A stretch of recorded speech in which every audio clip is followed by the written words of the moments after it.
Hello and welcome back to my YouTube channel. How are you doing? What's up? What's up? What's up? What's up? So we're on video 3 of story time. So how are you enjoying my stories so far? Please let me know, because if they are boring, then I can just stop doing this one again.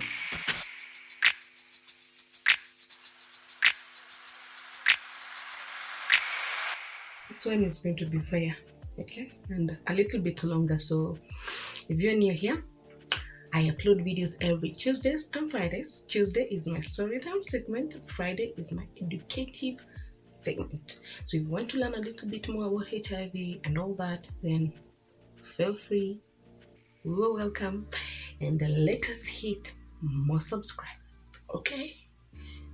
So let's get right into it. Hey. The year was, what was the year? I don't remember the year.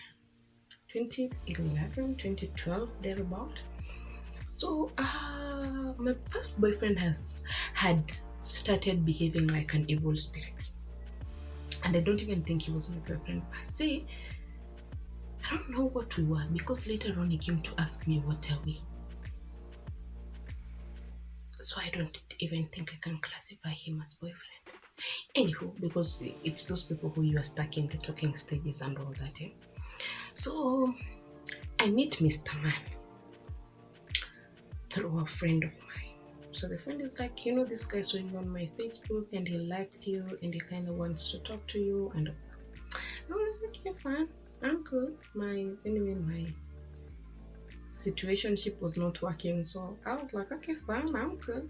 The thing with relationships is date for all four of them, because at the end of the day they have not married. Whatever you decided to do with that information is none of my business.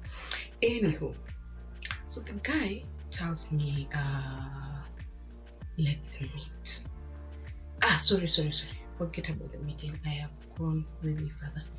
So we start talking with this guy. He's those people who give you a lot of attention, a lot of phone calls, text messages during the day. Just wants to know how you're doing. Those people.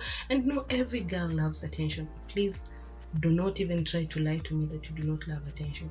That attention that comes from a guy is awesome. It's awesome.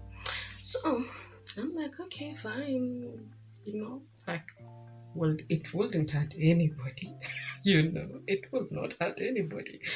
So we start talking, and we talk and talk and talk and talk. And I finally, let me tell you, a lot of people seem to think that I always had an issue with talking about my HIV status, but I never actually had an issue with it, because that time when I used to disclose so that I can get pity.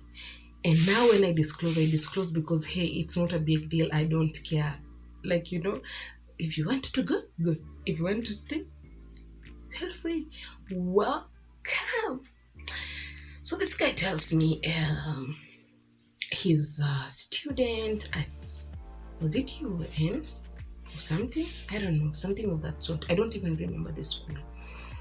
So I was also in college. So now the thing is, when I told him about my HIV status, he actually didn't seem to mind. He was cool, nice, So he told me he's coming from Mombasa to see me. Me, the real Moram Raja, went to meet Bay. Remember, I don't know who Bay is. I have never seen Bay. I've just been hearing his voice and talking to him. I don't know whether Bay is a serial killer or a murderer. Oh God, not murderer. Murderer, okay? Or a thief or whatever. I never knew anything about that. So the guy comes, tells me he wants to talk and meet me, and he does not really have a place to stay because he's from Mombasa. And I moved out of my parents' house when I was 19 years old, so I've been living alone since I was 19, and I had my own small single room where I used to live, so it was not a big deal. I said, okay, fine, let me host you. I hosted him. Oh, mistake number one. Mistake number one. So after I hosted him for a while, the, I actually didn't see anything wrong because the whole time we were together, we actually never had sex. So I would come home, we will cuddle, we will kiss, but then no sex. So for me, that it kind of felt cute.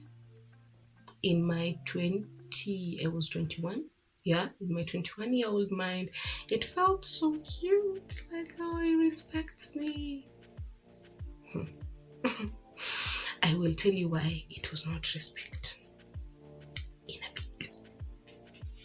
So it had nothing to do with respect.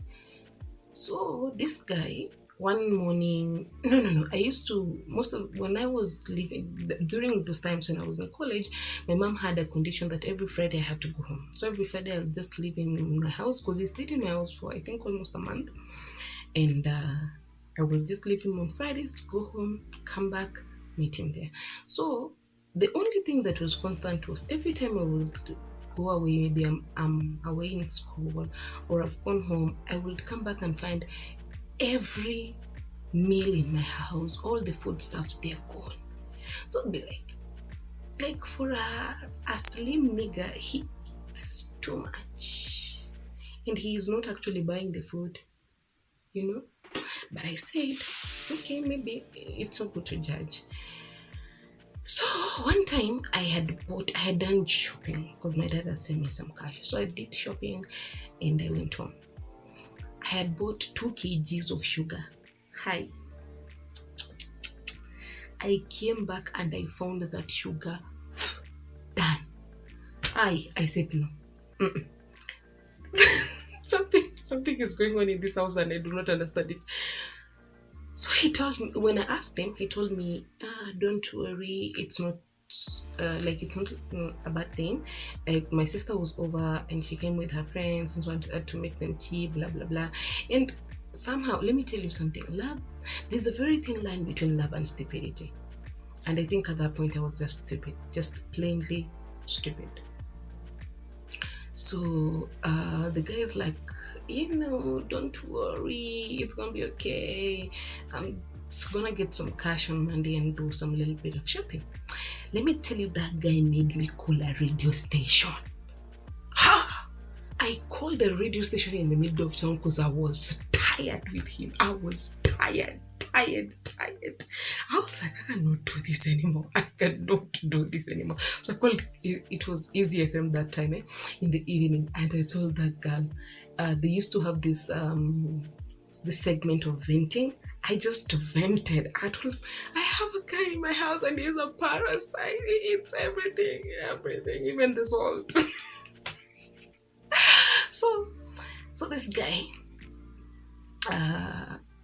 one morning I wake up and he tells me somebody's coming over to see me. So I ask him, who is it? He's like, it's just my other girlfriend. I'm like, your other girlfriend? So I laughed. I said, okay, that is fine. Do you know that saying that says there is always some truth behind? Just kidding. Yes, there was a lot of truth behind that statement. It was my deputy, or was I the deputy? I do not know what I was in that arrangement. So the girl comes. I'm like, hi. So I'm over there trying to impress my future sister-in-law. I used to see how 2 girls used to behave around me when my brother used to introduce me to his girlfriend. So I'm like, okay, now I'm the girl. I have suffered. Anyway, so this guy comes, tells me he wants to have he tells me the sister is coming. So I prepare tea, I buy bread. I'm like, so the girl comes in. Because I already know the girl is the sister, I don't even say like, hi, I'm the girlfriend. I just say, hi, I'm Doreen. He tells me, hi, I'm so-and-so. So we talk and talk and talk and talk and talk. And I am a very talkative person. By the way, I can talk for 1 hour straight or even 2 hours and I just don't get tired. So this guy, I was going to school. So I told the guy, you people bye, let me go to school. I'll come back later. So that day, I think I had fewer classes. So I came back early, and then I found my house looking weird. The bedsheets I had left in the morning had been changed, and then they told me that they had spilled some tea on the bedsheet, which was also an understandable excuse. The clothes were washed, including that bedsheet. No, right? So when we were no, in the morning when he had escorted me down out to our gate, he was like, I did not like that introduction you did with my sister.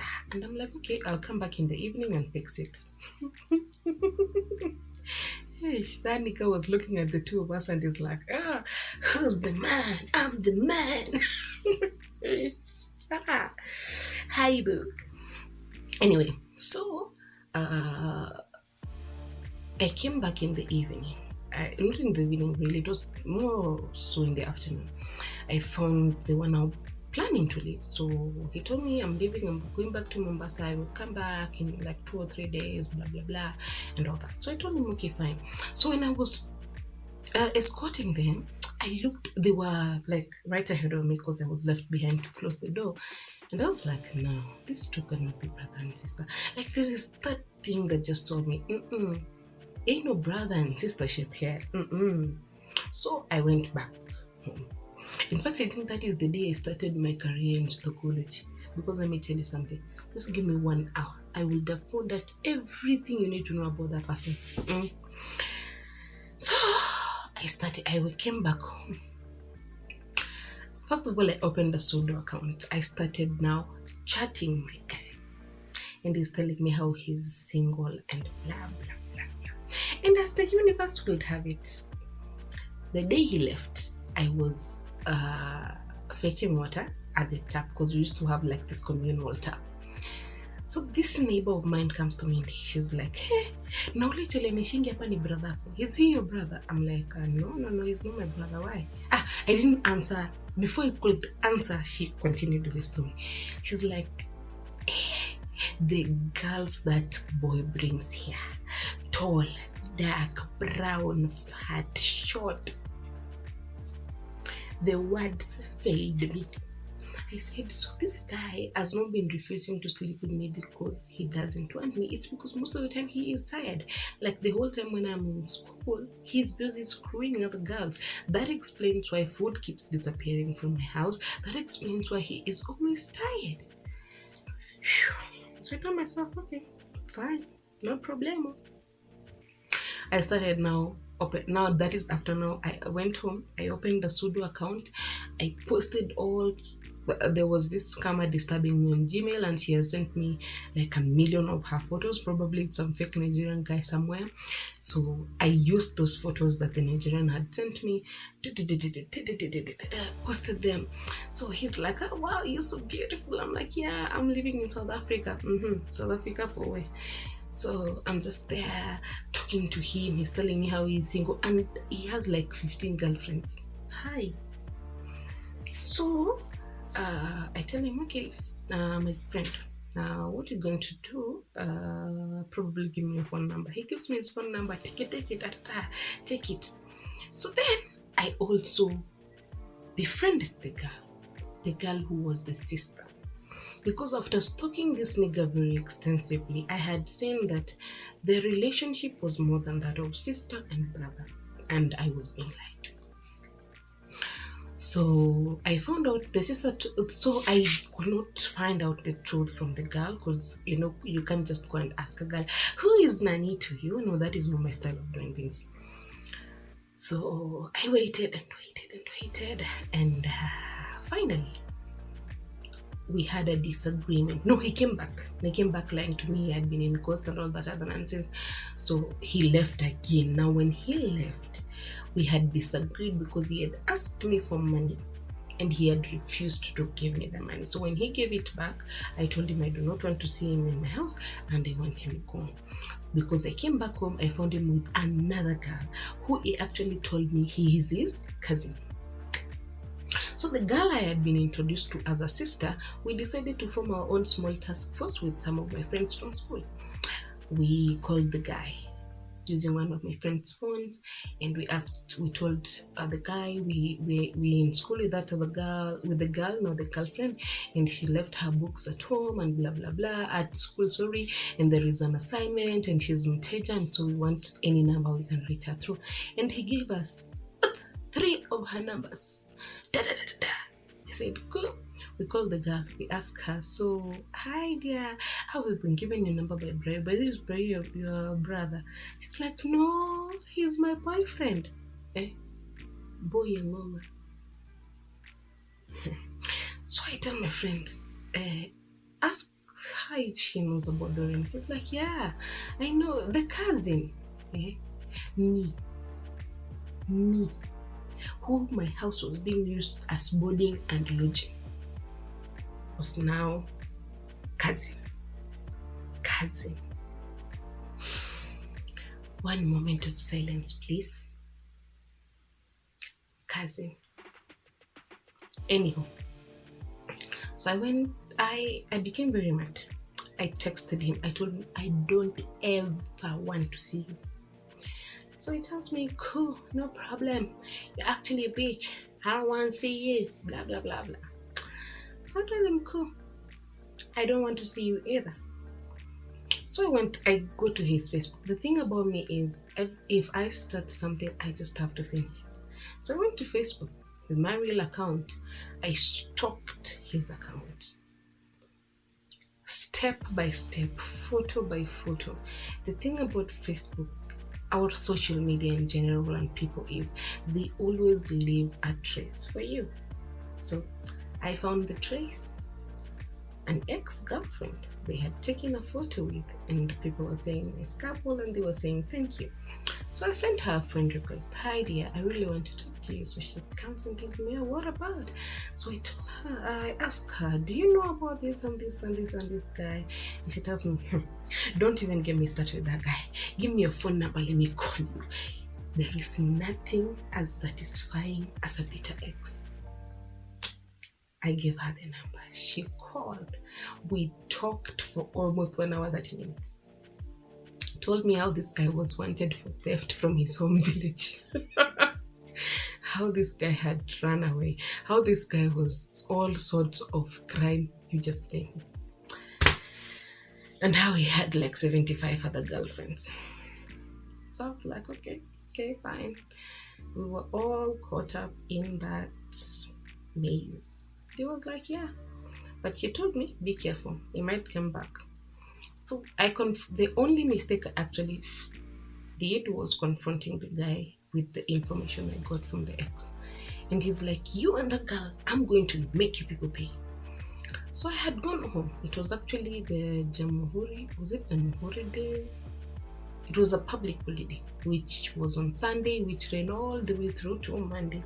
So for that reason, because I had left home on Friday, and I had to come back to my house on Tuesday, I came back home. I found my house broken into. I found my 6 kg makeup gone. My 24-inch television gone. I started screaming and crying. I asked my neighbors, who stole my things? Did you see anybody? Let me tell you something about Kenyan neighbors. They will know everything, but they will never see anybody who stole from you. I don't know why. I have never understood how they do it. So I told the guy, I texted him, I told him, I know you stole from me. You broke into my house, you stole from me, no problem. I went to the police station because I knew it was him. The policeman also started hitting on me, so I felt this one is not helping. Let me tell you, my mom came and prayed and poured anointing oil from second floor. I used to live in second floor. From second floor going down, anointing oil and salt, screaming. My goodness, it was dramatic, but funny at the same time. And then she left. So after that, of course, I never got to talk to the guy or anything. But one of the things, I learned my lesson the hard way. That is part of the reason why I never, ever, ever entertain any man in my house. If you are homeless, let us meet in the street. But I am not entertaining you into my house. I am not bringing you to my house, and I am not making my house to become a boarding and lodging for your extracurricular activities. You can do them wherever you want to do them at. I am not being part of it. It is what it is. Thank you for listening, and if you reached this point of the story, click subscribe. And have you ever had such an experience like this? Have you ever hosted a man and then he turned your house into a motel? Okay, share with me in the comment section. I will be reading all your comments and replying to them. And please don't forget to subscribe. See you next Tuesday.